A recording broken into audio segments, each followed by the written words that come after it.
আসসালামু আলাইকুম সবাইকে। কেমন আছেন সবাই? আশা করি সবাই খুব ভালো আছেন। আজকে আমি আপনাদের জন্য দুর্দান্ত একটি মুভি এক্সপ্লানেশন নিয়ে হাজির হয়েছি। তো চলুন আর দেরি না করে শুরু করা যাক। গল্পের শুরুতে আমরা নুরুল নামের একটি মেয়েকে দেখতে পাই যে মধ্যরাতের নামাজের জন্য উঠছিল। সে তার ফ্রেন্ড নিশাকেও জাগিয়ে তোলে যাতে করে তারা একসাথে নামাজ পড়তে পারে। কিন্তু নিশা অলসতার কারণে উঠতে চায় না।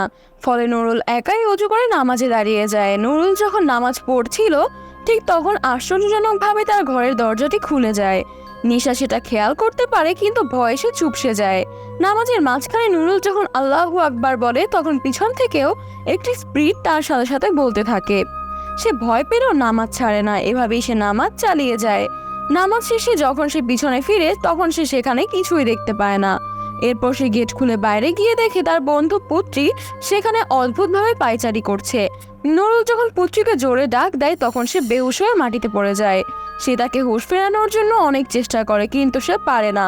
এরপর আমরা দেখতে পাই রিনি নামের একজন মহিলাকে, যিনি মুর্দা ঘরে কাজ করতেন এবং এখনো করেন। তিনি মৃত লাশের কাটা স্থান সেলাই করে থাকেন, তবে তার কাছে আশ্চর্য কিছু পাওয়ার রয়েছে যে সে মৃত মানুষের আত্মাকে দেখতে পায়। কিছু আত্মা অনেক ভয়ঙ্কর থাকে আর কিছু আত্মা ক্ষতিকর হয়ে থাকে, তবে সে আত্মাগুলো তার কাছে এজন্য আসে যাতে করে তারা তাদের শেষ মেসেজ রিনিকে বলে যেতে পারে। আমরা দেখতে পাই তখন কাজ করার সময় তার কাছে অনেক আত্মা আসা যাওয়া করে। এরপর আমরা নুরুলকে দেখতে পাই যে সেখান থেকে পালানোর চেষ্টা করে কিন্তু হেড মিসেস তাকে ধরে আবার রুমে দিয়ে নিয়ে যায়।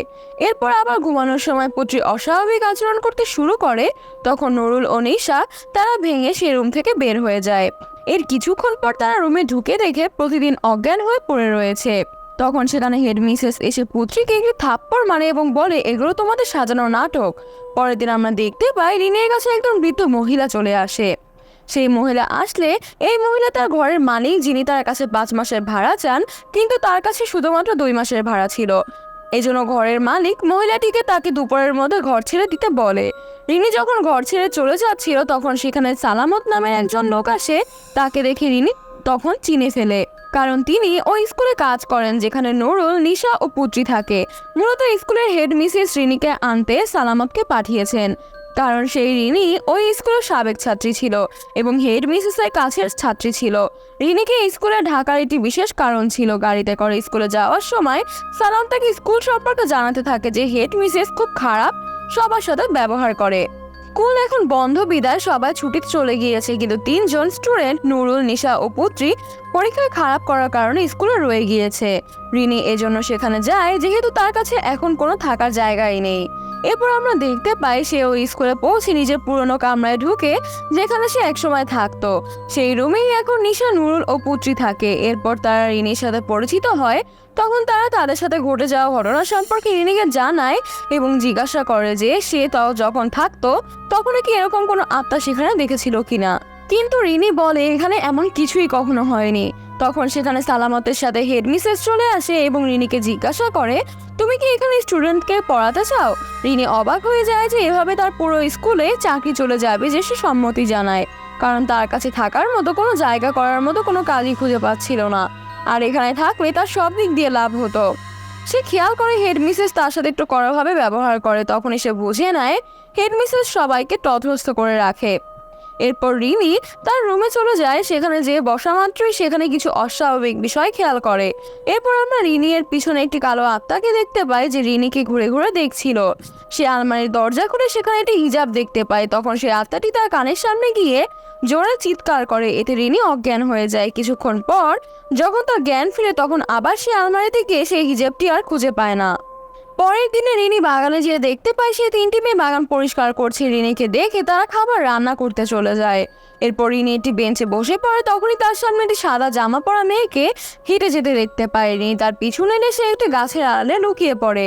রিনি সেখানে পৌঁছাতে কিছুই দেখতে পায় না। কিছুক্ষণ পর নুরুল সেখানে আসে এবং রিনিকে বলে আমাদের পুত্রী অস্বাভাবিক আচরণ করছে।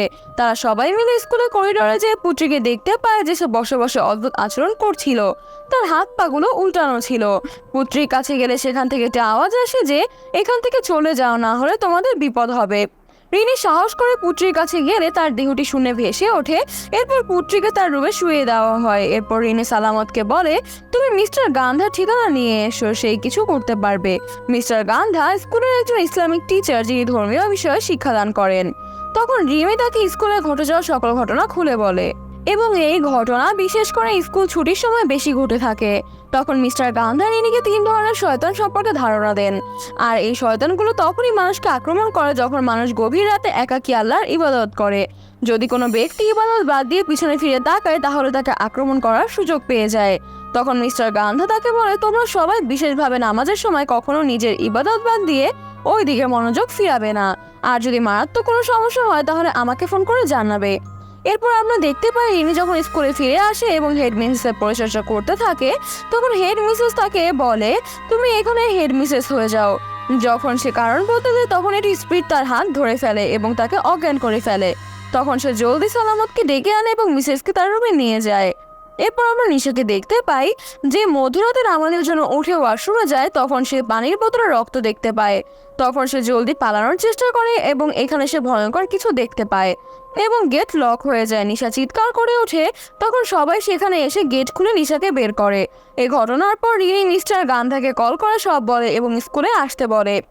রিনি রাতের নামাজ পড়ছিল, এমন সময় সে অনুভব করে তার পিছনে একজন শব্দ করছে এবং তাকে ভয় দেখানোর চেষ্টা করতে থাকে। কিন্তু সে কথা অনুযায়ী পুরো নামাজ শেষ করে। পিছনে ফিরে দেখে সেখানে কিছুই নেই এবং কেউ নেই। কিন্তু যখন সে সামনে তাকায় তখন থেকে ভয়ঙ্কর একটি আত্মা দাঁড়িয়ে রয়েছে, যার কালো পুড়ে যাওয়া চেহারা দেখে রিনি খুবই ভয় পেয়ে যায় এবং চিৎকার করতে শুরু করে। কিন্তু সে চিনতে পারে না এটা আসলে কে। তখন সেখানে সালামত এসে পড়ে এবং তাকে বলে হেড মিসেস তার রুম থেকে গায়েব হয়ে গিয়েছে। তখন তারা সব জায়গায় ইবনে সিসকে খুঁজে বেড়ায় কিন্তু কোথাও তাকে পাওয়া যায় না। এখন কথার প্রসঙ্গে সালামত রিনিকে একটি রহস্যের কথা খুলে বলে। সে বলে, আপনার মনে থাকার কথা স্কুলে একবার আগুন লেগে গিয়েছিল এবং আপনার একটি হাত পুড়ে গিয়েছিল। রিনি বলে, হ্যাঁ আমার মনে আছে। তখন সালামত বলে, মিডিয়ায় এটা প্রচার করা হয় যে এখানে কারো মৃত্যু হয়নি, এটা আসলে মিথ্যা কথা। মূলত সেই আগুনে আপনারই বন্ধু মিন্সি জলে মরে গিয়েছিল আর হেড মিসেস আর আমি মিলে স্কুলের বাগানে তাকে দাফন করে দিয়েছিলাম, যাতে করে কেউ জানতে না পারে এখানে কোনো মানুষের মৃত্যু হয়েছিল। যদি কেউ এটা জানতে পারতো তাহলে হয়তো এই স্কুল বন্ধ হয়ে যেত, এজন্য আমরা এটা কাউকে জানতে দিইনি। হয়তো এই ঘটনার পিছনে সেই মিনসের আত্মার হাত রয়েছে এবং সে আমাদের থেকে প্রতিশোধ নিতে চাচ্ছে। তখনই তারা সেই পুত্রীকে দেখতে পায় যে অচেতনভাবে হেঁটে যাচ্ছে। সালামত বলে, আমি তাকে সামলাতে যাচ্ছি। তুমি হেডমিস্টারের শেষ রুমে একটি বক্স দেখতে পাবে যেখানে তুমি সব রহস্য খুঁজে পাবে। এবং তারা দুজনে দুই দিকে চলে যায়। এরপর তারা যখন পুত্রীকে ধরতে যাচ্ছিল পিছন থেকে মিসের আত্মা তার উপর আক্রমণ করে বসে এবং তাকে ঘায়াল করে ফেলে। অন্যদিকে রিনি হেডমিস্ট্রেসের উপর রুমে যেয়ে সেই বক্স খুলে সব রহস্য পড়তে শুরু করে। সে জানতে পারে মৃত্যুর আগেই তার সাথেই শেষ নামাজ পড়েছিল এবং তার হাতে আগুন লাগার পর সে অজ্ঞান হয়ে যায়। কয়েকদিন পর তার জ্ঞান ফিরে, কিন্তু এই কয়েকদিনের মধ্যে এসে সে সবকিছুই ভুলে গিয়েছিল যে সেই দিন কি হয়েছিল। পরে প্রচার করা হয়েছিল ওই ঘটনার দিন নিশিত তার বাড়ি চলে গিয়েছিল। রিনি যখন এগুলো পড়ছিল হঠাৎ করে তখন লাইট চলে যায় এবং তাকে ল্যাম্প জ্বালাতে হয়। তখন সে সেখানে নিশির আত্মাকে দেখতে পায়। হঠাৎ করে সে রিনির পা ধরে টান দিয়ে তাকে ফেলে দেয়। ল্যাম্প পরে সেখানে আগুন ধরা যায় এবং তখন সেখানেই মিস্টার গান্ধা পৌঁছে রিনিকে বাঁচায়। সবাইকে শান্ত করে সে বের হলে নিশির আত্মা তার পট আটকায়। গান্ধা তখন সেই আত্মার উপর রুকিয়া করে, অর্থাৎ সূরা আয়াত পড়ে তাকে আটকিয়ে ফেলে এবং সবার থেকে তাকে বন্ধন মুক্ত করে ফেলে এবং আগুন দিয়ে জ্বালিয়ে ফেলে।